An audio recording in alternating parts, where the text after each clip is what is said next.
bodies of light then take control. Inhuman hands probe private places. Half nightmare, half science fiction, these harrowing accounts first surfaced in 1961, when a New England couple claimed they were taken aboard a UFO against their will. Other stories began to surface, like the four friends who said they were medically examined by creatures not of this earth. Such cases can be summed up with one terrifying word: abduction. Next. In the 1950s, most UFO cases involved sightings of unusual aircraft or lights in the night sky. In addition, there were the contactee cases, where individuals reported communication with UFO occupants, often depicted as friendly and wise. But in the fall of 1961, a New England couple encountered a UFO that dramatically changed their lives and raised new questions about the intentions of UFOs. Betty and Barney Hill might seem unlikely candidates to rewrite UFO history. Betty was a department supervisor in the state government. Barney worked for the Postal Service. They were driving home to New Hampshire from a vacation in Canada when their encounter began. As they motored down Route 3 in the isolated White Mountains, Betty noticed a curious star in the sky that seemed to be following their car. The Hills stopped the car as the light got closer to them. Peering through binoculars, Barney reported seeing red, amber, and green flashing lights. Panicked, Barney jumped back in the car and started speeding down the road. When the Hills arrived home to Portsmouth, New Hampshire, they realized that the trip had taken 2 hours longer than expected. Within days of their sighting, Betty Hill began having nightmares in which she and Barney were taken aboard a flying saucer and then medically examined. The Hills filed a sighting report with NICAP, a newly formed UFO research group. Then the emotional trauma from their experience prompted Barney and Betty Hill to seek the help of Dr. Benjamin Simon, a prominent Boston psychiatrist. Dr. Simon used hypnosis to treat the Hills over the course of several months. Betty and Barney Hill said the therapy helped them recover some memories of their missing 2 hours. Listening to recordings of these sessions brought back even more recollections. I try to maintain control so Betty cannot tell I am scared. God, I'm scared. It's all right. You could go right on and experience it. It will not hurt you now. I gotta get my gun. I gotta get my gun! All right. All right. That's all. All right. Just keep reasonably calm. Then I put it in my coat. And then I get out with the binoculars. And it's there. And I look. And it shifts over. And I think, I'm not afraid. I'll shoot it down if I'm not afraid. And I walk out. And I walk across the road. There it is, up there. Calm down. Calm down, it's there, but you can see it, but it's not going to hurt you. Go on.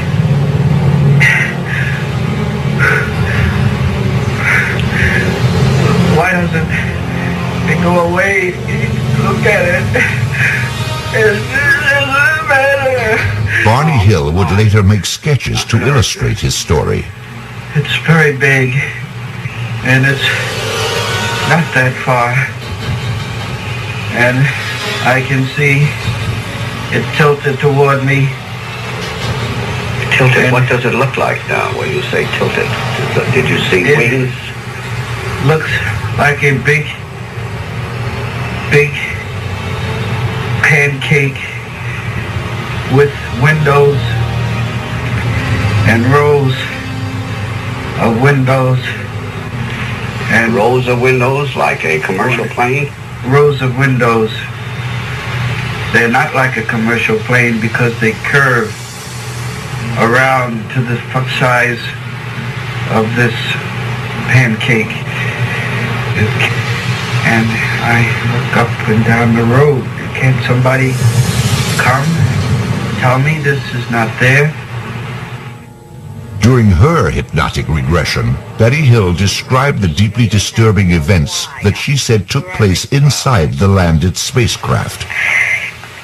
So then they roll me over on my back, and the examiner has a long needle in his hand, and I see the needle, and it's bigger than any needle I've ever seen.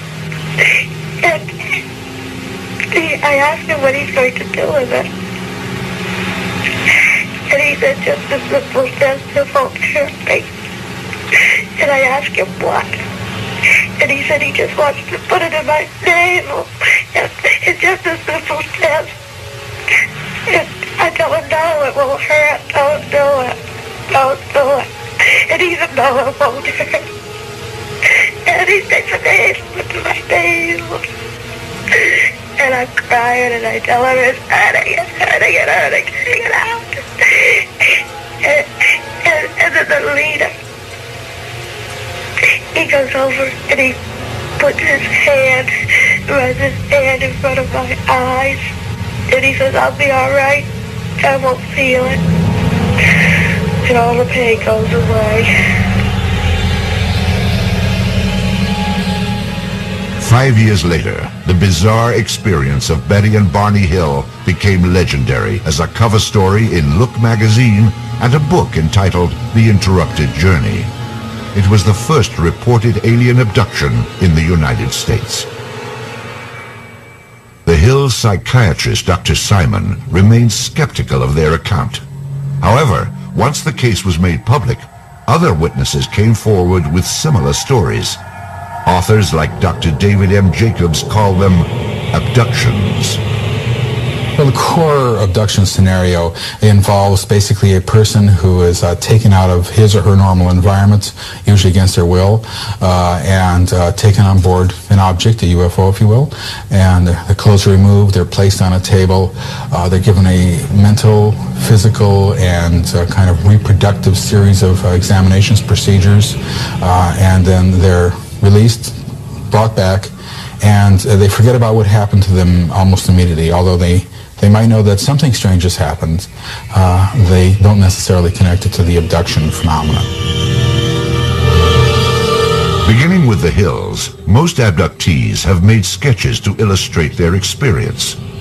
They often picture the strange beings they encounter, now known as Greys. The most predominant one are the small gray aliens and taller gray aliens as well. The taller gray aliens seem to be more in charge in the abduction scenario. The smaller gray aliens seem to be more assistants or helpers. These are beings that are thin, have no hair, large heads, very large black eyes, no pupils in them, just sort of opaque. No nose to speak of, although there might be a little bump or a ridge there. Many abduction cases include a face-to-face encounter with Greys.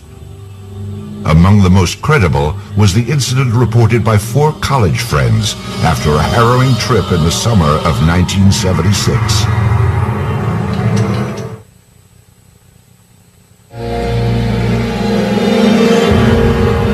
Betty and Barney Hill's abduction experience in September 1961 was the first such case reported in the United States. But in the following decades, accounts of alien abduction became increasingly common. Few stories were as sensational as the experience reported by 4 friends who took what was supposed to be an ordinary camping trip. To those who catalog such reports, this UFO encounter is known as the Allagash incident. In the summer of 1976, art students Charlie Fultz, Chuck Rack, and twins Jack and Jim Weiner traveled north from Boston into the wilderness of Maine. For nearly a week, the trip was everything they hoped it would be, a carefree escape from city life. On the fifth day, they camped near Smith Pond, an isolated, stump-filled swamp. It was a perfect spot for night fishing. It was also the place where their lives would change forever. There was no moon that night. It was real dark, and we didn't want to get lost. So we said, well, the thing to do is make a big fire so we can see it, and then we know which way to paddle when we want to get back to camp later. And it was quite large, but we cleared around the fire, so there was no problem. And these flames were leaping a good 3 or 4 feet up into the air. With their makeshift lighthouse aglow, the 4 men left their campsite behind. They paddled several hundred yards out into the pond, headed for a night of fishing they would never forget, and one they would later illustrate in their artwork. I remember being in the back of the canoe, paddling leisurely. The 2 twins were in the middle. Charlie was in the front. And I remember they were having a conversation, and I was focusing on the night and the lake and the water. And I began to feel observed. And then all of a sudden, Chuck Rack, who was at the back of the canoe, said, holy mackerel, what the is that? And I turned around and looked, and there was this huge, bright light that was coming out of the trees. It seemed like it was rising out of the trees. At first, we thought, well, it's got to be an airplane or something, right? So we watched it for a few seconds and realized that it wasn't an airplane because it wasn't making any sound at all. It was strange, very strange. It was a bright, luminous yellow-white, and changing from that color in a very fluid, liquid kind of a way. And we were very, very fascinated. I was in a state of extreme euphoria. I remember just feeling, wow, this is fantastic. It was just alive. And when it was nearest us, about 100 yards away, it paused. And when it paused, I said to the fellows, I said, I'm going to shine the flashlight and see what it does. The instant he flashed his flashlight, this thing sent this beam of light out to us. And we were in a 16-foot aluminum Grumman canoe, which in the pitch black of night lit up like a Roman candle. We must have looked like this object just waiting to be approached on this lake. And all I can tell you is what was going through my mind was just exhilarating expectation. Just, this is fantastic. This is something we can communicate with. It's tempting to communicate with us. I was completely shocked, and especially shocked that it reacted as quickly as it did, which told us there was some type of intelligence about it. And as soon as this light came out, this thing started moving, and so we thought, well, you know, this is real. This is really happening. This is not a figment of our imagination. I mean, we've got to deal with this situation now, because within a few seconds, this thing is going to be right on us. I wasn't even interested in this thing anymore, other than I didn't want to be as close to it as I was. I remember paddling as fast as I could, and Jack saying, it's getting closer, it's getting closer. And then it was gone. The next thing they remembered, they were back on shore. And I thought, well, that's it. We've lost our chance. We've let it slip through our fingers. And I observed it leaving and just gradually faded out. Exhausted, the 4 men stumbled back to their campsite. There they found the remains of their makeshift lighthouse, the fire that had been built to last for hours, the fire that was now just a pile of charred embers. At the time, no one gave it much thought, though it would later play a large role in their sighting. That night, nothing more was discussed, not the fire, not the unknown object that had chased them only moments before. Sleep was the only thing on their minds. For years, the friends rarely talked about that strange night. Then, in 1978, memories of the sighting began to resurface. Jim Weiner had developed temporal epilepsy after a car accident and suffered periodic seizures. These fits were often triggered by sleep deprivation, and by 1980, Jim was definitely not sleeping well. Vivid nightmares had become a perpetual torment. All I remember is seeing vague figures, anthropomorphic in shape, but they did not seem human to me. They were around me, and they were either doing things with my genitals, or they were prodding me with some types of instruments. There was an extreme feeling of malevolence. I mean, I was absolutely always felt terrified in this situation. For a time, Jim kept his nightmares secret. Then he confided in his brother. Jack Weiner's reaction was totally unexpected. So he starts telling me this, my nightmare, on the phone, and I go, holy mackerel, I've been having the same nightmares. What is going on here? There was no apparent explanation, but Jim was getting worse, his doctors growing more concerned. Repeatedly, they asked Jim what was wrong, and he finally revealed the nightmares. A psychiatrist working on the case said it sounded like an abduction experience. The doctor suggested that Jim speak to Ray Fowler, a UFO researcher. Jim repeated his story. Fowler took it seriously. Later, the other three also underwent hypnosis. Finally, 4 years after the incident, the details of that terrifying August night would emerge. When four college friends set off for a camping trip in August of 1976, they never dreamed they would end up at the epicenter of one of the most famous cases in UFO history. They all remembered paddling onto a pond and seeing a spectacular light in the sky. Then it came closer, far too close for comfort. The next thing the men recalled was standing on shore. Only later would they suspect that something more sinister had taken place. Regression hypnosis revealed that the four friends had apparently endured a horrific episode known as an alien abduction.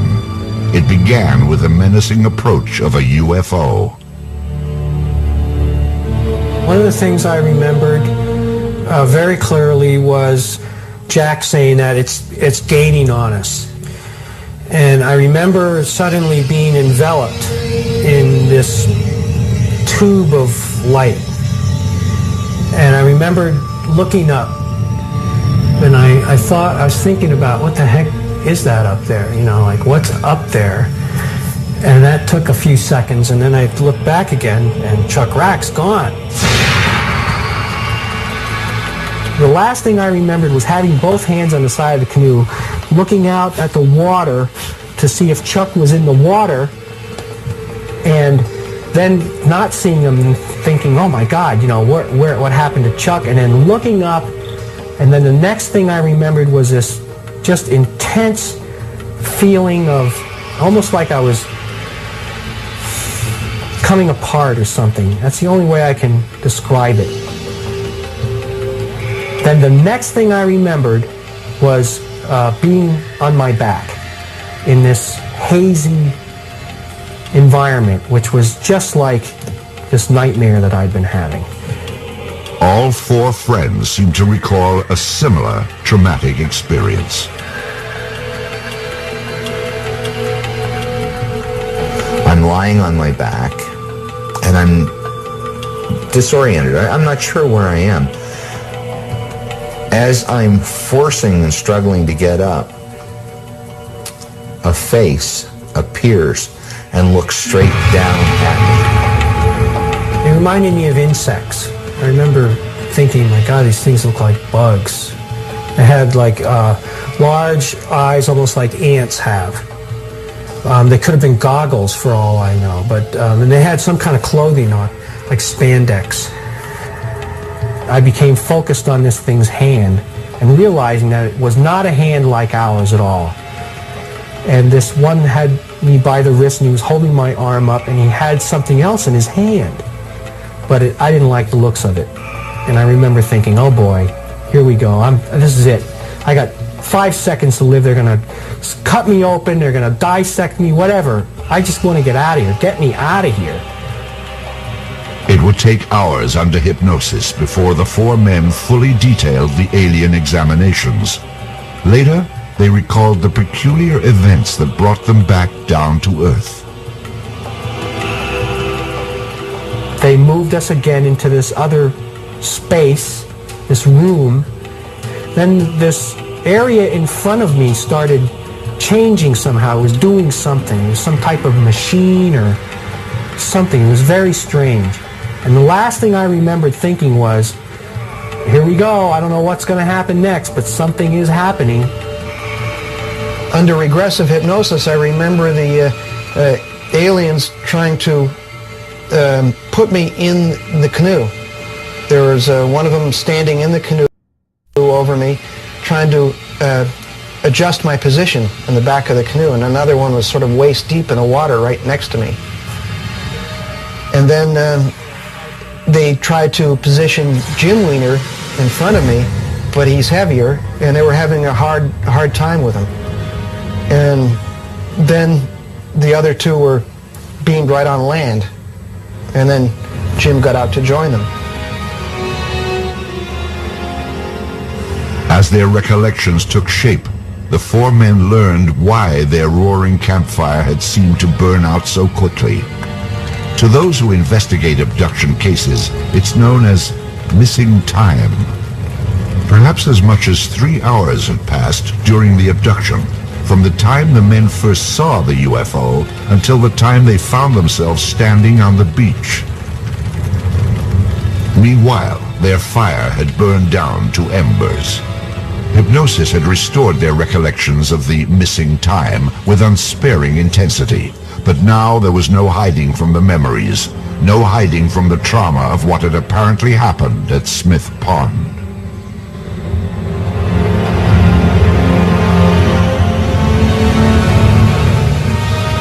I mean, every time I had one of these experiences, I would rationalize it as a dream so I could cope with it and say, well, what the heck is really going on here? Is it related to my seizure disorder? Is it, something I'm eating? Do I have a brain tumor? Am I working too hard, or am I under a lot of stress? What the heck could possibly cause this kind of repetitive experience? The Allagash 4 are not alone. Their story is remarkably similar to the accounts of thousands of other ordinary people who face the nightmarish certainty that they have been in the hands of aliens. Still, despite all the convincing testimony, the subject of alien abductions is the source of bitter controversy.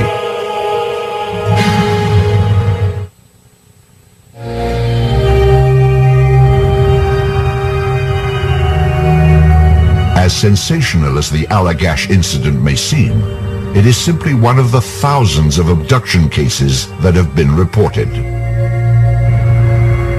Among UFO researchers, it is regarded as a reliable report with solid eyewitness testimony.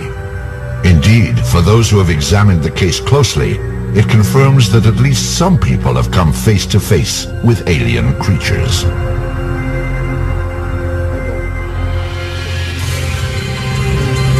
If you had the amount of evidence for the reality of the Allagash abductions for any other subject, any mundane subject, in a court of law, you could hang a person probably.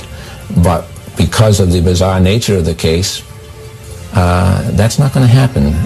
People aren't going to accept that evidence, although the evidence is there. The evidence includes 4 men who were psychologically examined and given polygraph tests before undergoing hypnosis. 4 men who reported remarkably similar accounts of the same event.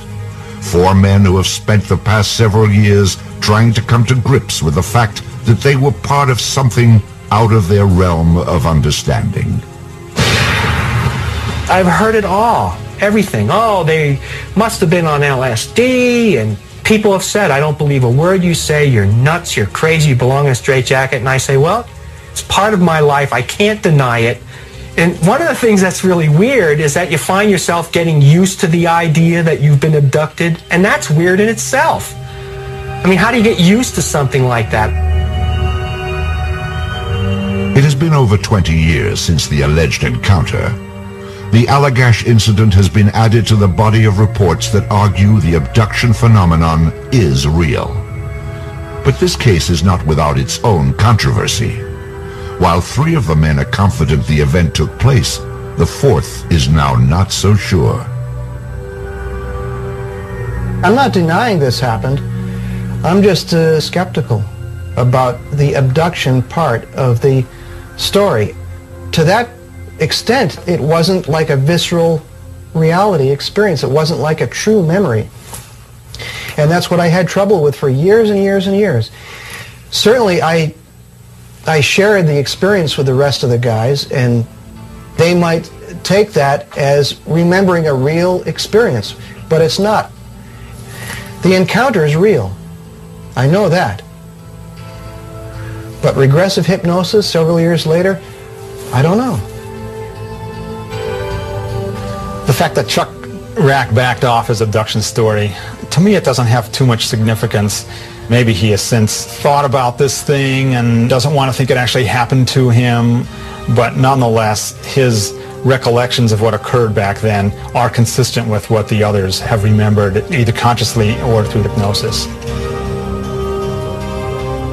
However, researchers like Kevin Randall, who is convinced that UFOs are real, continue to question the Allagash abduction.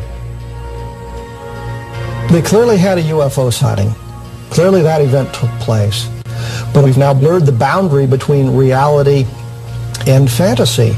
We worked for thousands of years so that we understood that dreams were dreams. They were fantasy. They were not necessarily a reflection of reality. And yet in abduction research, if you dream about being abducted, well, that's all accurate information. And we've got to get back and take a solid psychological look at this.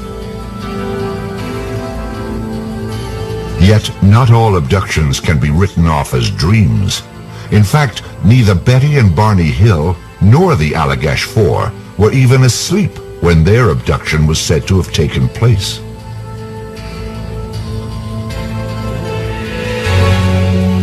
Among the many controversies surrounding abductions is the use of hypnosis to recall the experience. The technique was first used in 1961 by Dr. Benjamin Simon in the case of Betty and Barney Hill.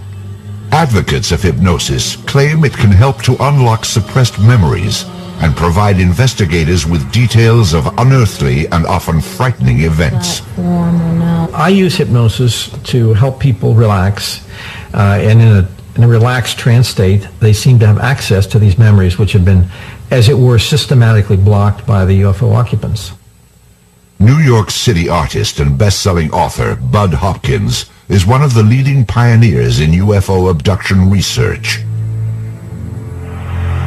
Hopkins claims that since 1975, he has unearthed an enormous number of similar incidents. His 2 books, Intruders and Missing Time, have set the standards for investigating this mysterious phenomenon. A typical hypnosis session starts with a very sharp, clear focus on a particular event. Let's say 2 people in a car and the car stopping, and they see a UFO. Everyone is paralyzed. They cannot move. Often the ship will land on the highway or hover, and little figures, small gray figures with huge black eyes will approach the car. Usually what happens next, if the craft is on the highway, they walk up into it, but more often, if it's hovering, they go up a beam of light.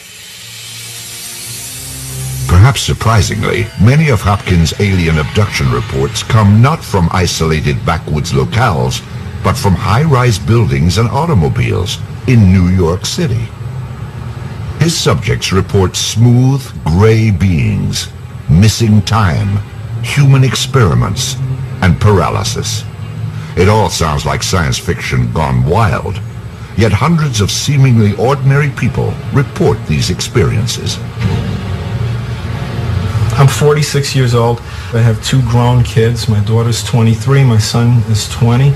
I've been married for 26 years, and I've earned a good living as a musician and a graphic artist. And for all intents and purposes, have lived a very dull, normal, mundane kind of a life. But John says he's been abducted at night from his home in New York City. They usually start at home in the middle of the night. I'll be in a dead sleep, and I'll either jump up with a start, and they'll be in the room, and then the paralysis comes on where I just can't move. Rosemary says she was lured by aliens to the roof of her apartment in Midtown Manhattan. I've been coming up the apartment stairs on my 5th floor apartment, and I saw this strange light coming through the skylight. And the minute I got up to the roof, there was this dark circle in the sky. And I noticed it for a few seconds, and then suddenly a beam of light came and hit me and paralyzed me and started to lift me up into the bottom of this round disc-shaped thing. And I'll be taken out of the house and on board a craft, and the medical procedures are performed. I remember it's a round room. There's a pedestal table in the middle of this thing. There are instruments and things that come right out of the walls and from the ceiling. I'll be placed on the table. I'm immobilized. I can't move. Basically, they just put me on a table, and then some kind of a device came down and hit me in the chest because I wasn't breathing very well. And there were these beings around me. This taller being will come over, and there's usually a few of them around me at that point, and one is acting kind of as an anesthetist, where he's keeping me calmed and reassured, while the other guy is performing all of these really painful, intrusive physical procedures. Ultimately, abduction cases rest on the credibility of the witnesses themselves. If you trace the history of this, before this subject was even known, before it was all over television, before people were aware of it, the patterns were already established. So it seems to me there are only 2 apparent possible explanations for this. Either they really are being abducted, or there is some totally unprecedented, unknown mass hallucination or delusion going on, and that should be of great interest to science too. Clearly, no one would believe or even take seriously the abduction phenomenon if there was only one person who was telling these tales, regardless of the social pedigree of that person or the prominence of the investigator who investigated that person. We would just say, well, that person's hallucinating, deluded, crazy. So the reason that the abduction phenomenon is a phenomenon is that many people report abductions with conviction, and that they report similar details of the experience. So the question is, where does this consistency of storyline arise from? Even if people were hallucinating, why are the hallucinations the same? While abduction scenarios are similar from case to case, most have unique details, often overlooked in media coverage of the incident. For example, in the Betty and Barney Hill abduction, it was not generally reported that Barney had dentures. According to Betty Hill's account, dentures were apparently a novelty to the alien abductors. They come in and they start pulling on Betty's teeth. They were in separate rooms on board the craft. And she's trying to find out what's going on. Well, they don't understand how Barney's teeth come out and hers don't. Now, who would make up a story like that? The human brain is the most complex object known of in the universe. We know of nothing more complex. And it produces a vast range of conscious states, mind states. So somebody's driving along, and they've been driving at night for hours upon hours upon hours. They go into trance, and the next thing they know, they're being miraculously floated off up into a spaceship. If you look at the idea of floating off to a spaceship, you are looking at perfect description of an out-of-body experience, a lucid dream experience. There's a whole gamut, a whole range of sleep disorders that fit in absolute detail everything that an abductee describes. What we have is a total ignorance of these states of consciousness. These states of consciousness include not only lucid dreams and out-of-body experiences, but sleep paralysis and near-death experiences as well. All are currently being researched. None are yet fully understood. Perhaps such alternate states of consciousness will prove to be the underlying cause of purported alien encounters. However, in the event such research can't explain away abductions, most people still won't find it any easier to accept that these bizarre events truly occur. We've been conditioned to believe certain things as regarding what society, what scientists, what theologians tell us exists and what doesn't exist. And when something intrudes into this reality and doesn't fit, it's taboo because people don't want to accept this because it affects their worldview. So this goes across science, theology, you name it. It's very hard to accept things that just don't fit our preconceived notions of what should be and what shouldn't be. What is the truth about alien abductions? While some believe that the explanation lies in some distant galaxy, at least one scientist is finding answers within the confines of an Earth-bound laboratory.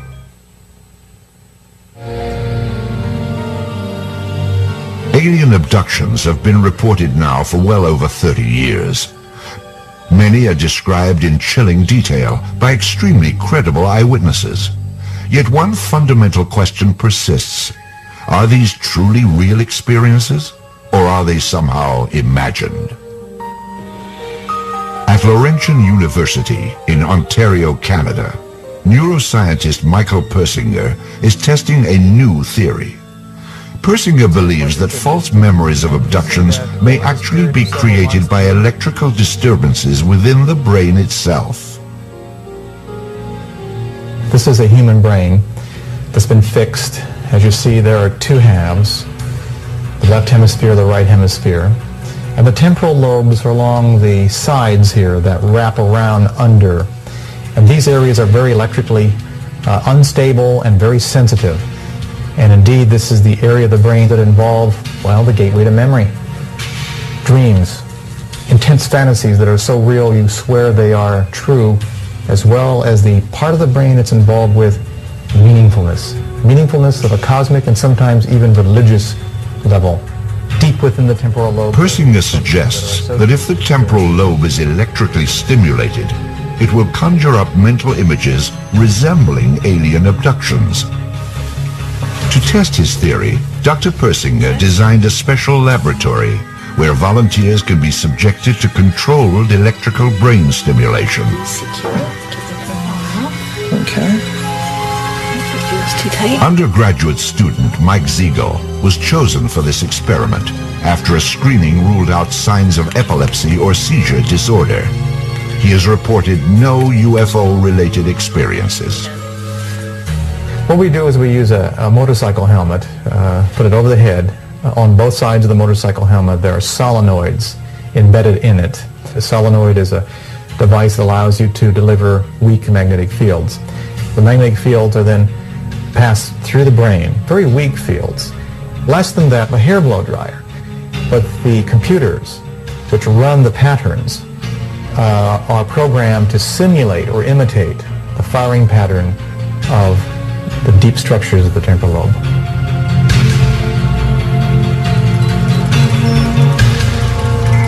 As a programmed sequence is initiated, waveforms from the computer are sent to the brain of the subject.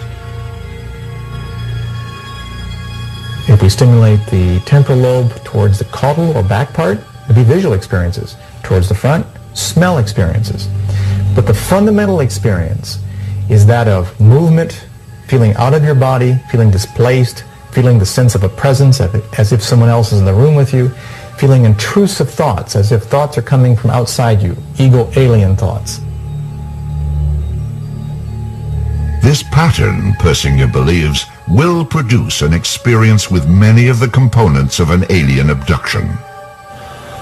I remember feeling very light for a while, just drifting. Then I remember everything just sort of went black, and a feeling of complete weightlessness. I started seeing patterns of light, and then all of a sudden in an instant I feel as though there's another presence there, someone there. I can feel it. I'm almost sure that if I turn my head, I know I'm going to see something there. The hairs on the back of your neck seem to stand. It's as if someone's breathing in your ear. I saw sort of distorted images of people that I knew, or at least I thought I knew. And then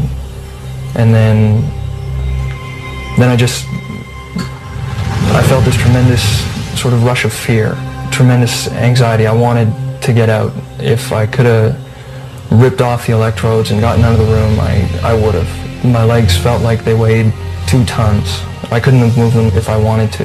And I just felt cold. I started to shiver. It was here that the experience took on the startling characteristics of an encounter with the aliens known as Greys. The lights were most definitely white, pure white. And then I saw the people. And then I felt this rush of fear. And as far as the people, they were grayish. It was a grayish color. They seemed to not really shine, just like wax.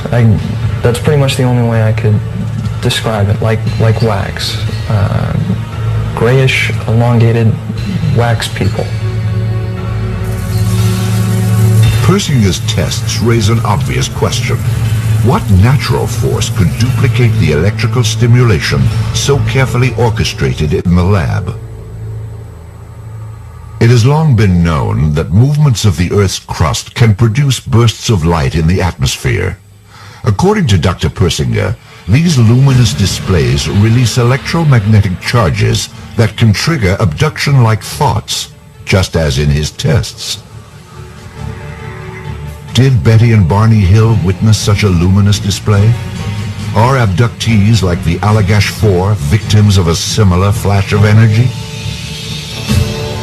The duration of the events, they're not just brief bursts of things. They're very elaborate, detailed stories. The Hill case, the Allagash case, and hundreds of other cases.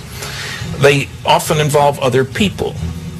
The notion that you've got somehow natural electromagnetic waves affecting 2 people identically so that their stories match and jibe makes no sense at all. In the end, abduction cases remain the most troubling of the UFO accounts. They offer little or no physical evidence as proof and rely almost exclusively on personal testimony. I don't know. Yet if even one of the thousands of stories is true, it suggests a most unappetizing possibility.